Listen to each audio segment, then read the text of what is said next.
The asthenosphere is part of the upper mantle, located below the crust of the Earth.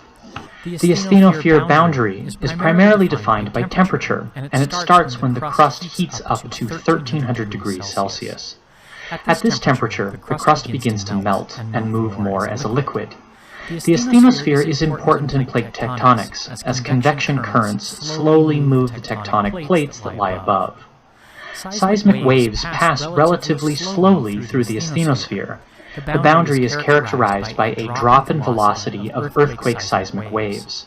When an earthquake occurs, two types of seismic waves are released, primary and secondary.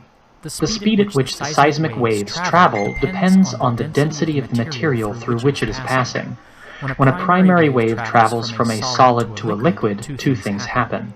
It slows down and it refracts. Secondary waves have a more pronounced change at the asthenosphere. These are lateral waves, meaning they move from side to side. As a secondary wave moves from a solid to a liquid, its velocity drops down to zero.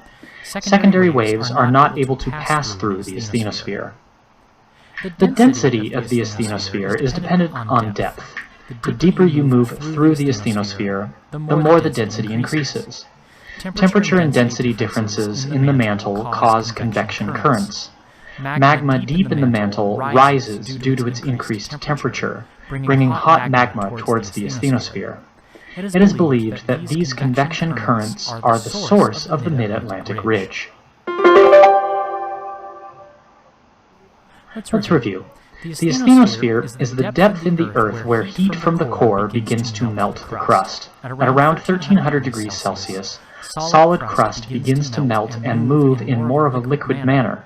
Seismic waves are important in locating the depth of the asthenosphere. Changes in the properties of seismic waves as they move from solid to liquid help geologists determine the properties of the asthenosphere.